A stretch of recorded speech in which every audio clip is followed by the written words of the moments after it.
Yes, share my screen. My name is Maxime Beaumont. And I would like to see the next slide. Yes. So for a bit of history about me, I'm currently a data scientist at Stockholm, but I'm starting as a chairman of this working group in 2019 during the International Plant Phenotyping Symposium in China, during which I was part of Scion, which is an institute of forestry in Rotorua, New Zealand. I was a data scientist, then a research leader in the group of data science there. My history after that was my PhD and my postdoc in respectively France and Sweden. So as you can see, I've been traveling quite a lot. I have a lot of research of interest, which go from image processing, machine learning, deep learning, of course, forestry. And my motto is that science should not create wars between domains. As you can see, I work in forestry, but I also work in volcanology, in biomedicine. But my time in forestry was mostly around remote sensing platform. So I work for visualization on LiDAR information, visualization of large scale forests, for example, or city, as you can see on the top right. I work on some machine learning model to do phenotyping inferences. In that sense, it was the growth of the tree related to general information, weather information,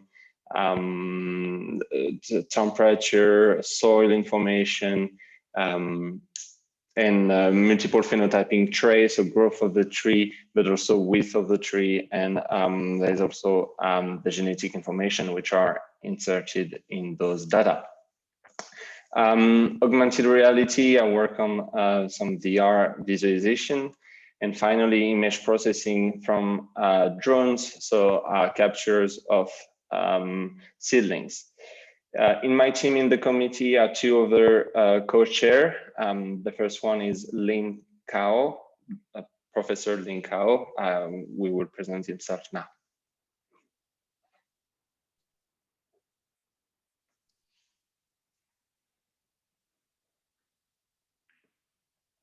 Lin, would you like to present yourself? Okay, Max. So, yeah, I assume that you introduce me, but yeah, I can introduce myself. You will do better than me, yes. Thank you. So hello everyone.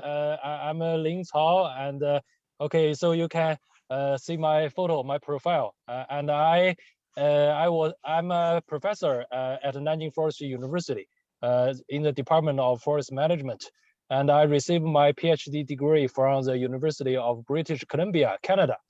I'm the co-chair of the Forest Phenotyping Working Group. Work with Max, yeah, and also I'm the editorial board member of the ISPS journal and the Journal of Remote Sensing. Okay.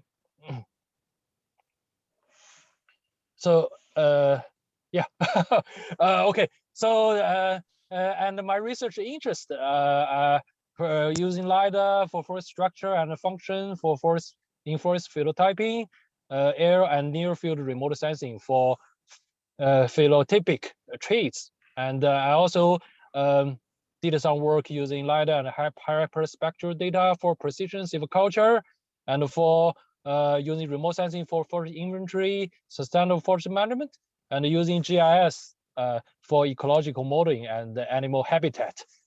So there are some photos of our work. So these days we are trying to build the first indoor and field forest phenotyping platform in China, and we're also trying to collect phenotypic traits data by advanced airborne and UAV-based LiDAR and hyperspectral data across different sites in China.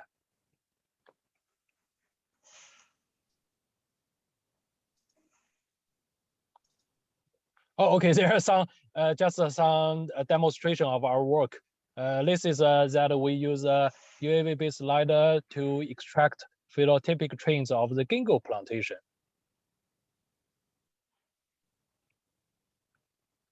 Yeah, maybe I just talk about that briefly. Yeah, maybe that's just the title. And using not only the LiDAR, but also the hyperspectral data to extract not only the structure, but also the biochemical traits of the plantations.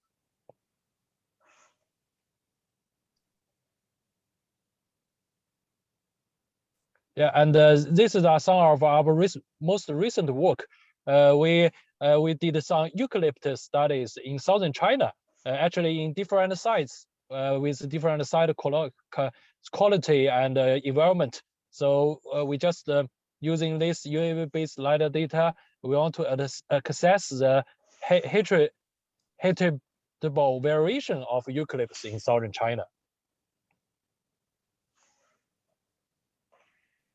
Oh, there are some of our study. We are not only use the UAV based LiDAR, but we also trying to use the other remote sensing platform like the backpack LiDAR. So backpack LiDAR can provide us more information of individual tree, so more in detail. So we use this information, we can calculate volume more precisely. So this is a demonstration that we extract volume for plantations in southern China. Oh, we also tried to do some extract some phylomatic traits of bamboo, which is very unique in China.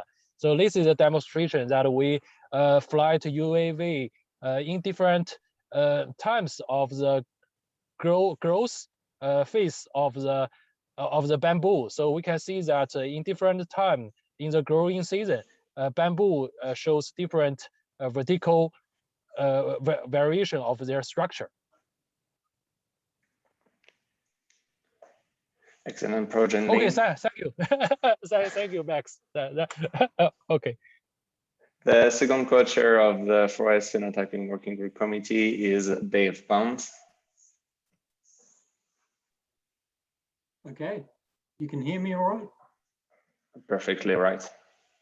Yeah, awesome. Yeah. Great, thanks for the intro. So yeah, I'm David Pond, currently employed as a scientist at Scion. I've had a fairly long career there. Also co-chair of the Forest Phenotyping Working Group, so working with Tony and Max in that area. I completed a PhD relatively recently in the School of Forestry at Christchurch here in New Zealand. My research interests are actually quite varied because of my long career. So I really started in classical forest mensuration, developed an interest in individual tree growth and branch growth, tree architecture. And then because that was inherently three-dimensional, developed a real interest in visualization methods. And yeah, that has continued. So currently we're sort of going deeper into that and really looking into immersive experiences in three-dimensional data through necessity, but also through interest. But yeah, that background in tree growth, branch growth, and wood quality is quite interesting in terms of the context of phenotyping. So really, some work we did in the past is really benefiting now from the new methodologies, particularly LiDAR has been a really transformative technology. And we're finding, yeah, real value from analyzing these very high density point clouds. So I work a lot with LiDAR captured from UAVs, as well as backpack units like Tony mentioned.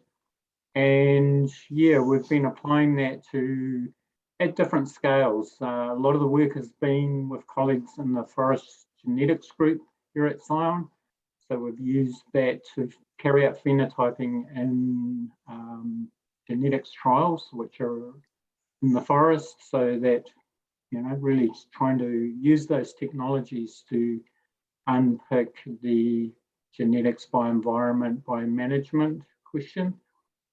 And yeah, the image in the center of the screen there is just a very recent project funded by some internal funding. We have a look at our native forests. So a lot of the work I've done has been focused on our plantation radiata pine species, but recently we're also turning to apply those methods to the much more complex native forests that we have here in New Zealand, and that's really challenging, but also really interesting application.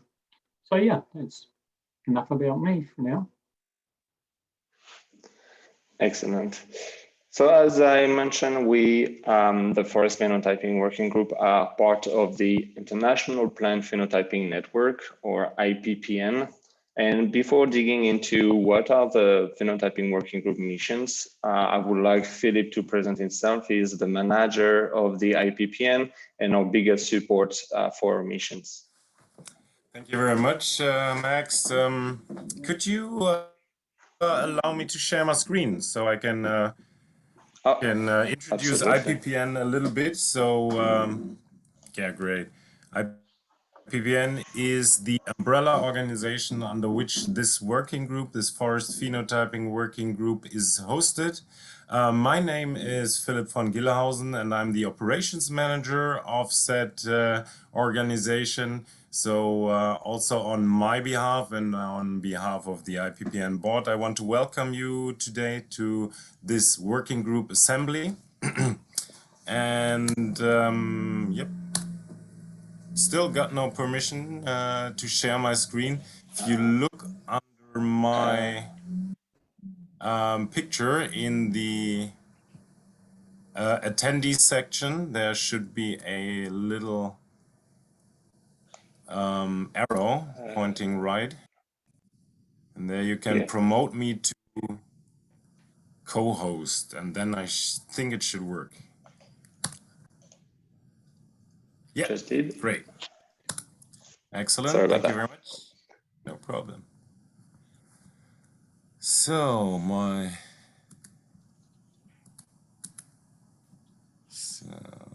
do you, no, I don't see my screen. Maybe we'll wait a bit. We see your PowerPoint. Yeah, it's loading, I think. Now we are on the pitch deck. Yes. Yeah, that is correct, but I cannot see anything.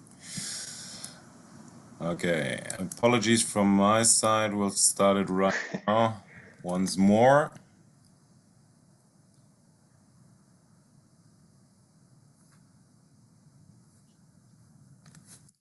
Okay, don't worry. We'll get there. We'll get there.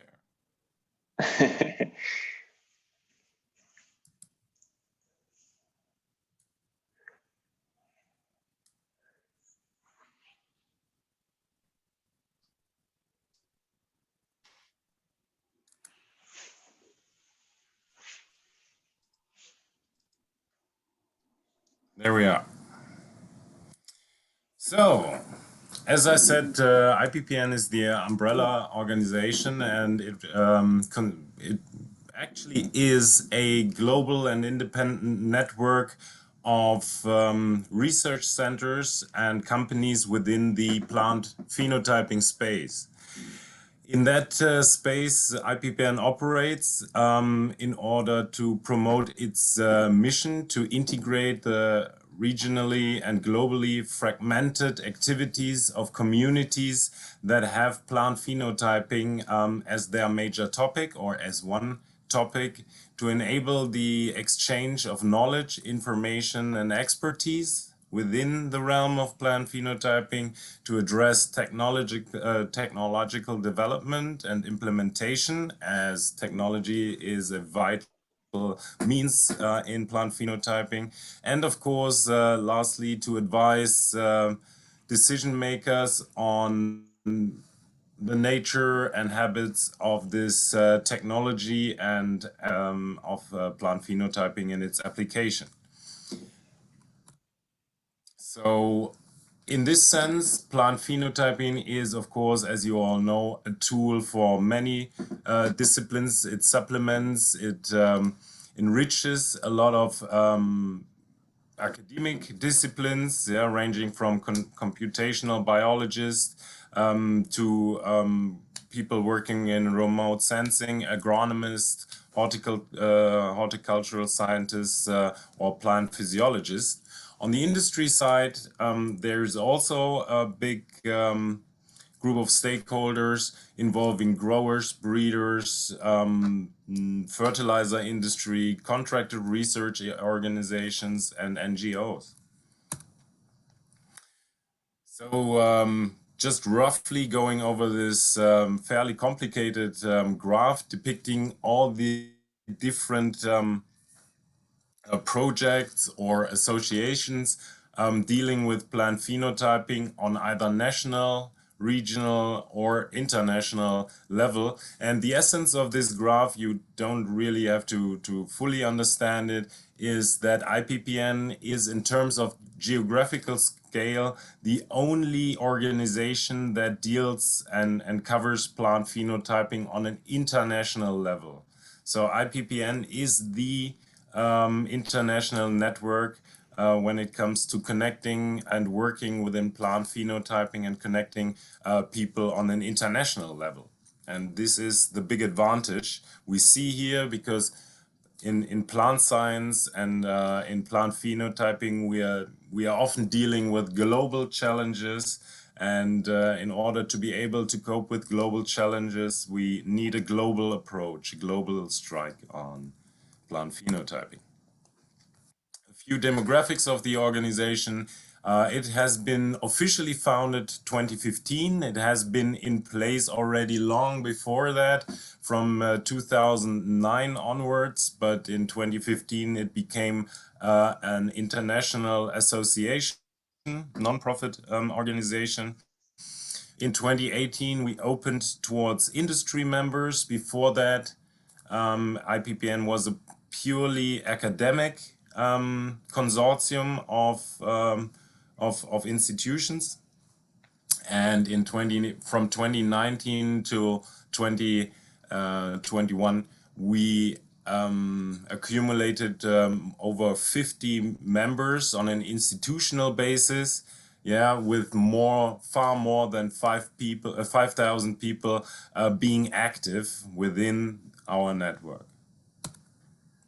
This is a little bit of a show-off slide, however, still gonna show it. There are renowned names among our members like CIMMYT, like Syngenta, like the NARO, the National Agricultural Food and Research Organization of Japan, Nebraska or Iowa State University from the US. So we've got members all over the world. INRA from France, of course Europe plays a big role, as it has always been more or less the cradle of the modern approach in plant phenotyping. I'm gonna jump over this. That's all the work I'm doing. However, if you are asking yourself for what reason you should actually engage in IPPN or in a working group, here are a few. Just really a subset of many reasons. So if you want to become a part of this international community, if you want to promote excellent plant science to a global audience, IPPN provides many opportunities to do so.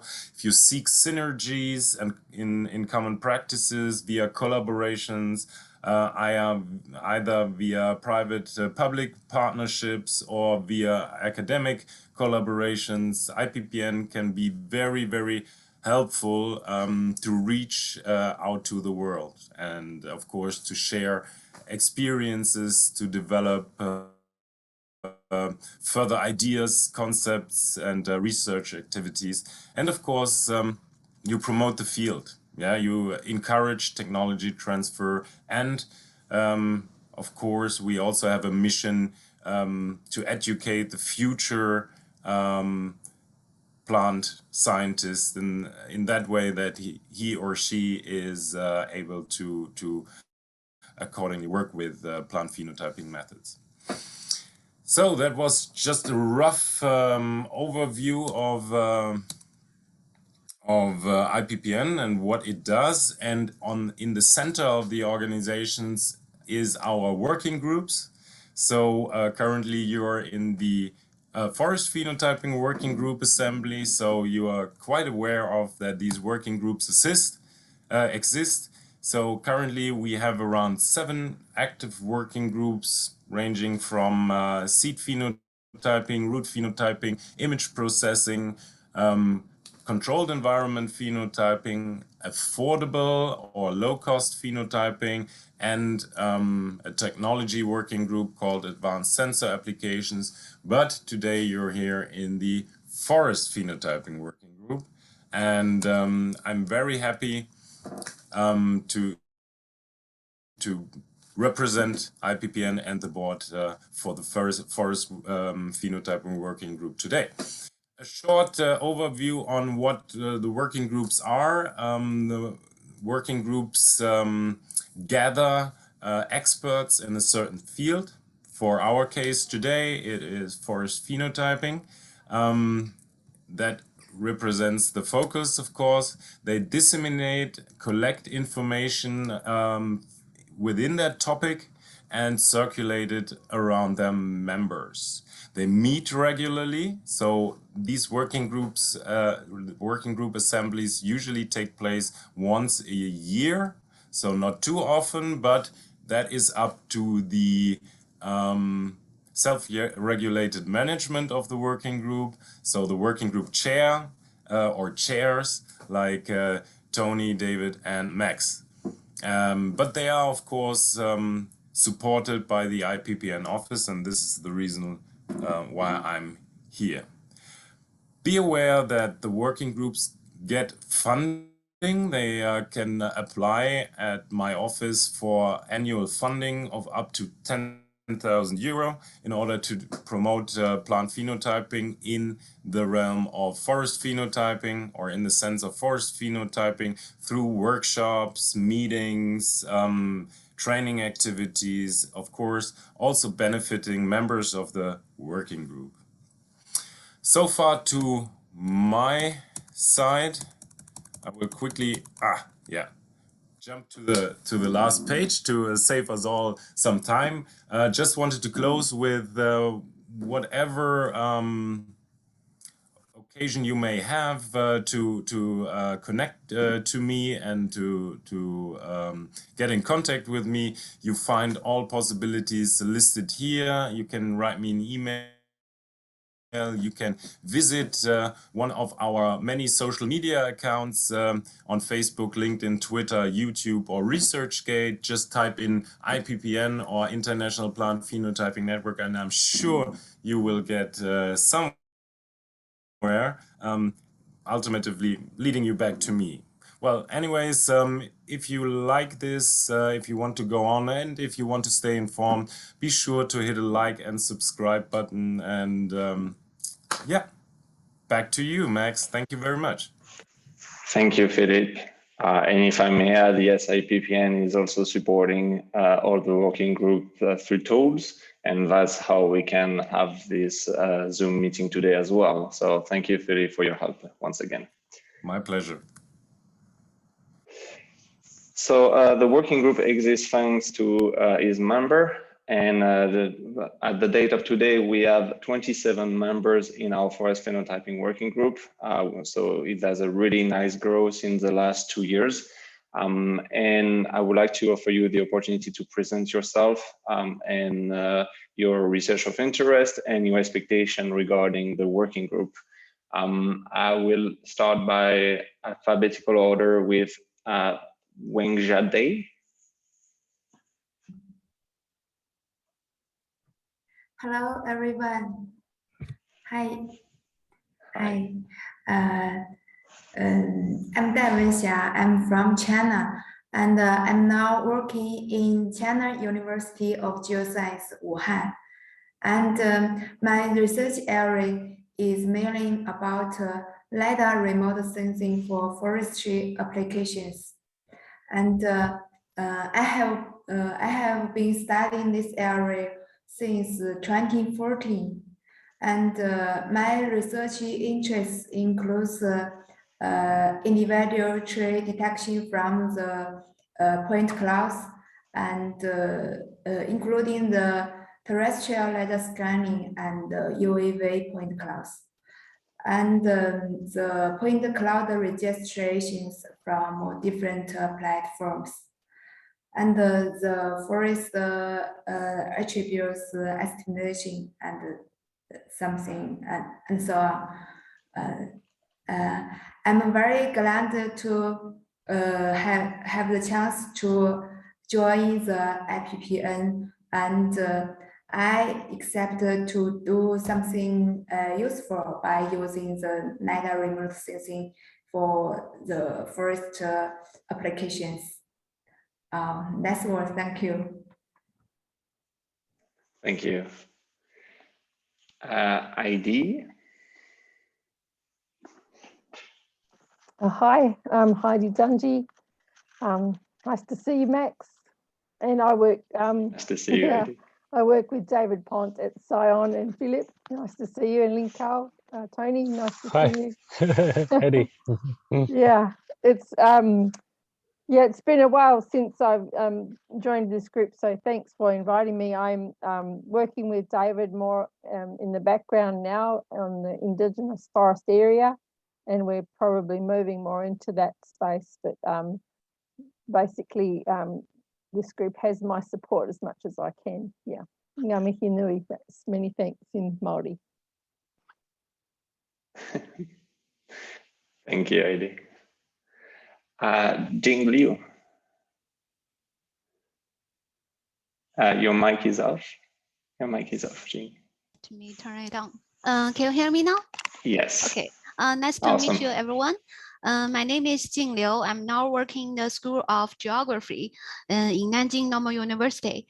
I came to know about this working group from Professor Lin Cao when we was met in Nanjing, and I'm very glad to be part of this group.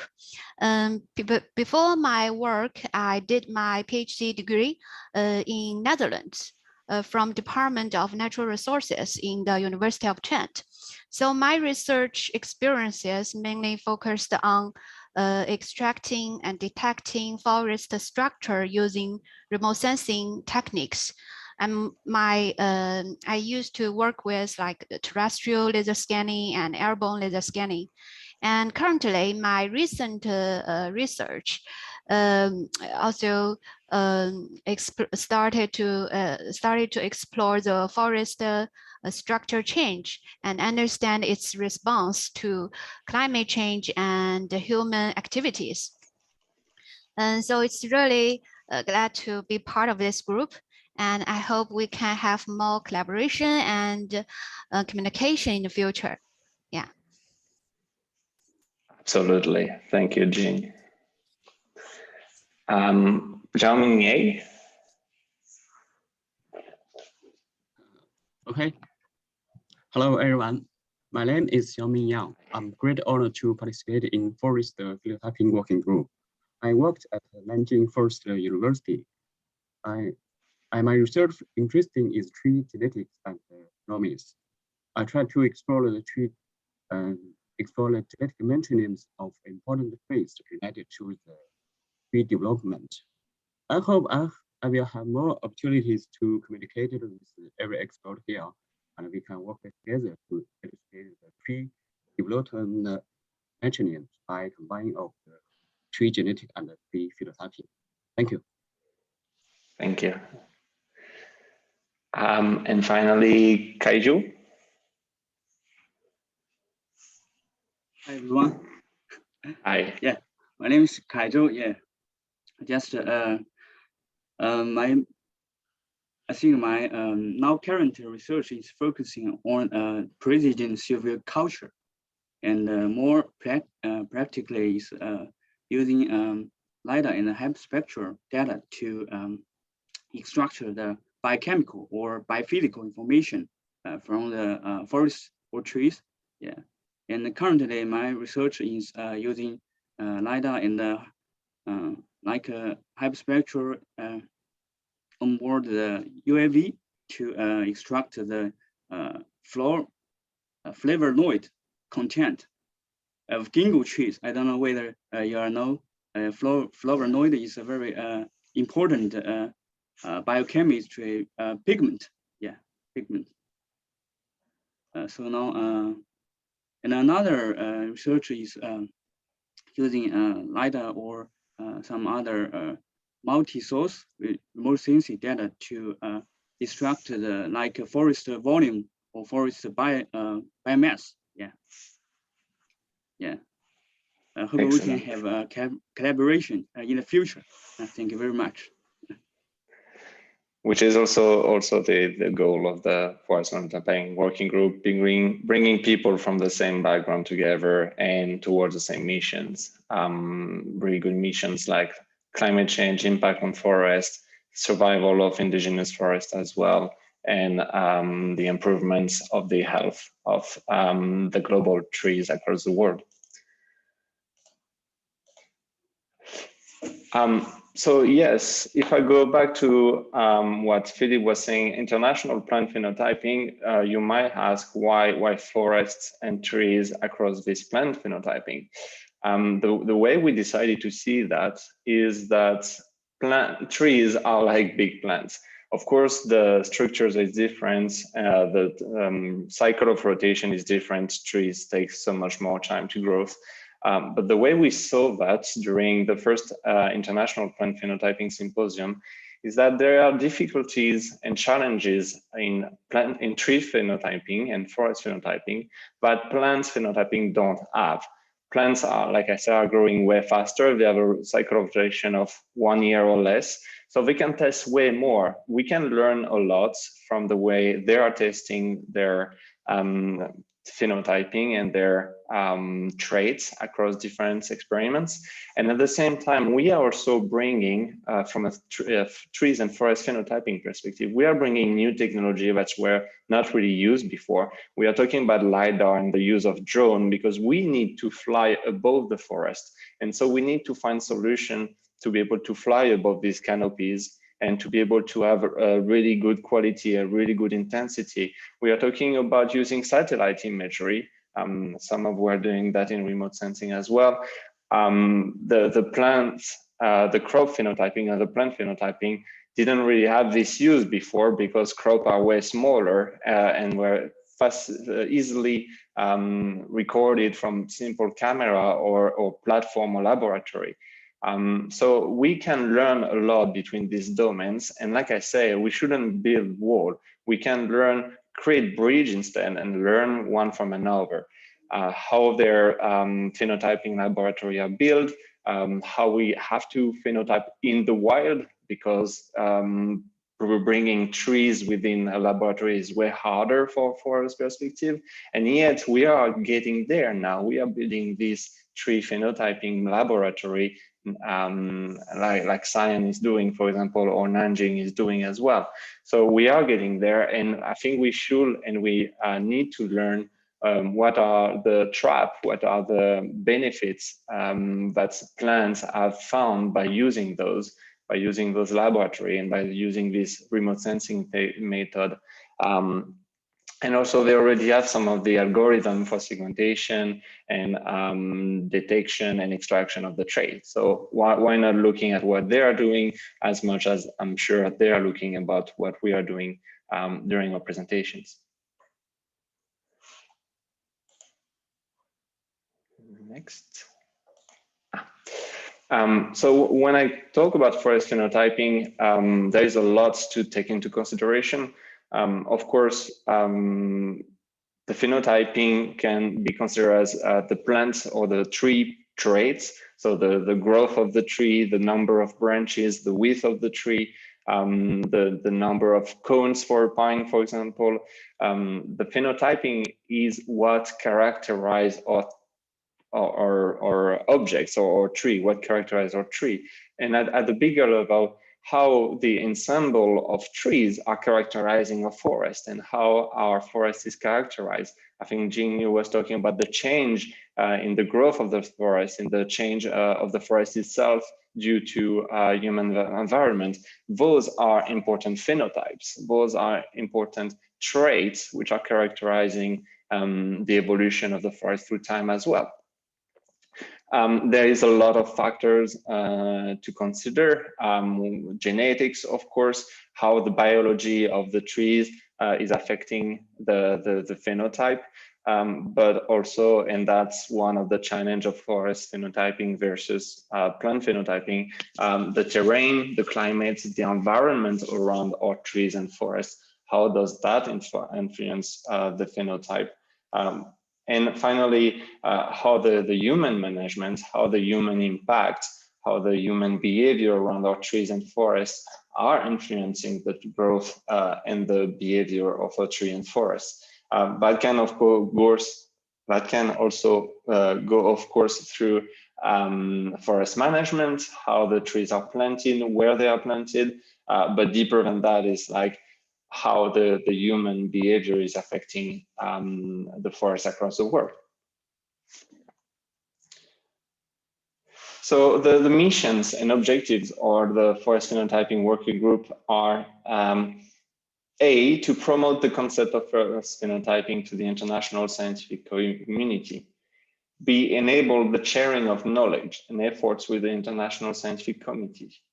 C, encourage the expansion of efforts to phenotype seedlings, trees, and forests. And finally, build networks within the IPPN community to share and develop platform of interest to other IPPN working group. You're already a member of the working group, but do not hesitate to share the email below to your colleagues and network your own network, but also to look at the IPPN and see if there is always working group which might interest your work, and that being able to, again, bridge between them. The working group has been created in 2019 during the International Plant Phenotyping Symposium 2019 in Nanjing, during which I've been elected as well as Lin Cao. So promote the concept, promote forest phenotyping. What do we do in this spectra? We, thanks to the IPPN and the funding that Philip was talking about, we help speakers, we help you to go present your research to different conferences. If there are conferences you're interested to go where you can actually represent the Forest Phenotyping Working Group, and you want to be a symbol of this working group during this conference, we can help you to go there. You can, of course, inform us about the conference. We will put this information into our newsletters, and you can ask us for support at this regard. In 2021, no, yes, it was this year, February. For example, we supported Professor Sudipto Chatterjee to present his research during the last NAPPN conference in February. Note as well that the next symposium, IPPS, is in 2022. It will be in September 27 to September 30 in Wageningen, the Netherlands. So take note of the date, that's really important. And for the Forest Phenotyping Working Group will be there. Share knowledge, second mission. How do we do that? We have a newsletter. Hopefully you all receive the 2 newsletters of 2021. In which we features new developments for phenotyping. The second one was about Internet of Things in the forest, for example, really important. Publication projects. If you have job position in your institute that you want to share, we can also do that. We help to inform everything around trees and forest phenotyping.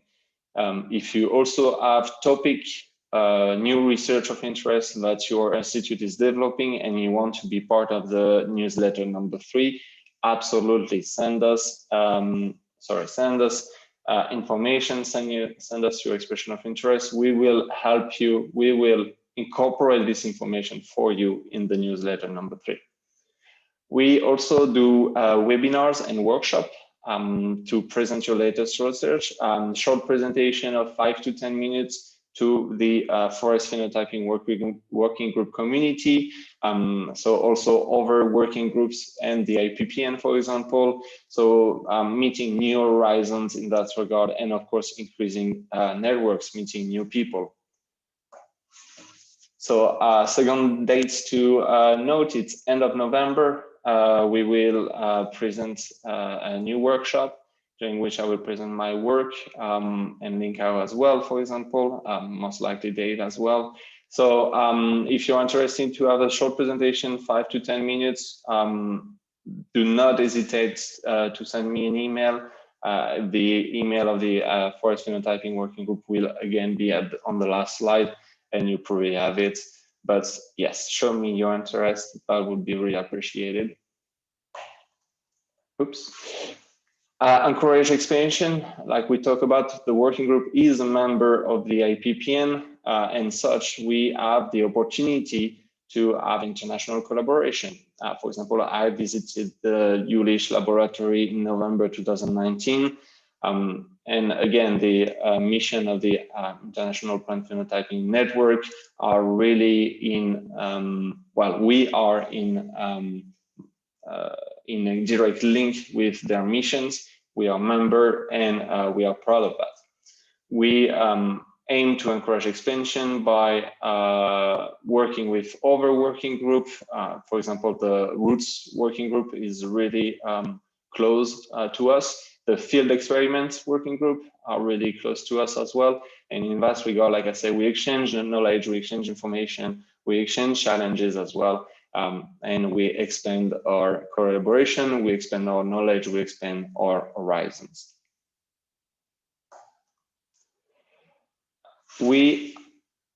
That's the information about IPPN.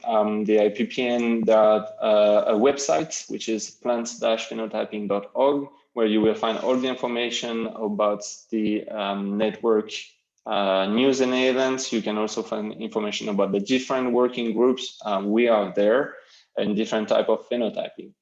There is an IPPN YouTube channel in which the video materials are exposed. They are their own newsletters, which are different from the Forest Phenotyping Working Group. They have been more general across the different working group and the different research around plant phenotyping as well. And of course, social media channels. We have our International Plant Phenotyping Network, Facebook, LinkedIn, Twitter. So that's the YouTube channel, for example. Newsletter. And the social media channel. Don't forget to subscribe. Yes, the Forest Phenotyping has its own web platforms. So I recommend you to go on the LinkedIn group. The number is at the bottom right, 124-84802. You can also just type IPPN, and you will most likely find both the Forest Phenotyping Working Group and the network LinkedIn group. So why not join both if you have a LinkedIn? All the information and newsletter are going to be recording there. We also have a Twitter, and finally we have a Facebook, but we will slightly using less and less Facebook for important information. It will be more for my casual discussion in general, for multiple reasons. Like Philippe said, meetings are important. So we have this assembly once a year. Thank you for joining this 2021. The workshop I mentioned earlier, but also webinar sessions, which can be completely stochastic. If you have some really cool research you want to present anytime, doesn't have to be an official date that we are presenting, you can always contact us by email, and we will organize a webinar for you. And even if it's your institute want to present, we have tools. We have this Zoom premium access. We have tools for you to share your research internationally and across a large community. We have a network. So do not hesitate to create your own webinar sessions. And finally, we hope to see you in multiple conferences as well. Like I said, we will sponsor and we will try to represent Forest Phenotyping Working Group in as many conferences as possible in a healthy behavior, of course.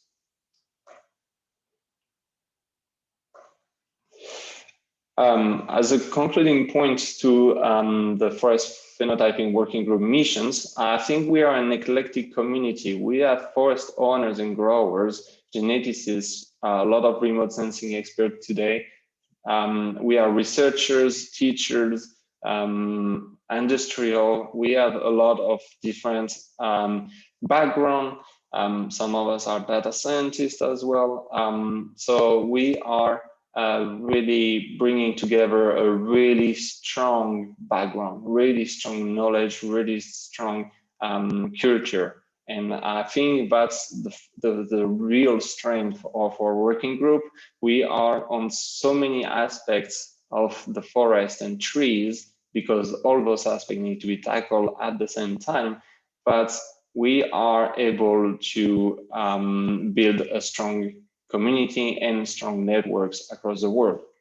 So thank you very much for your presence today and your help. So as a recapitulative, I would like you to note the next workshop, end of November. Please do not hesitate again to send an email to wgforestphenotyping@fzzurich.de. Your research is important for us, and we would be glad to help you present it. The next newsletter will be in February. Again, if you have content, open position in your institute, your last research, your really cool experiments that you want to present in it, even some of your publication information, do not hesitate to inform us. We will be glad to share that with the community. Follow our social media page, and I will advise especially the LinkedIn group, which is really which will grow really strong. And finally, the International Plant Phenotyping Symposium 2022, September 27-30 in Wageningen, Netherlands. I hope to see you there in person.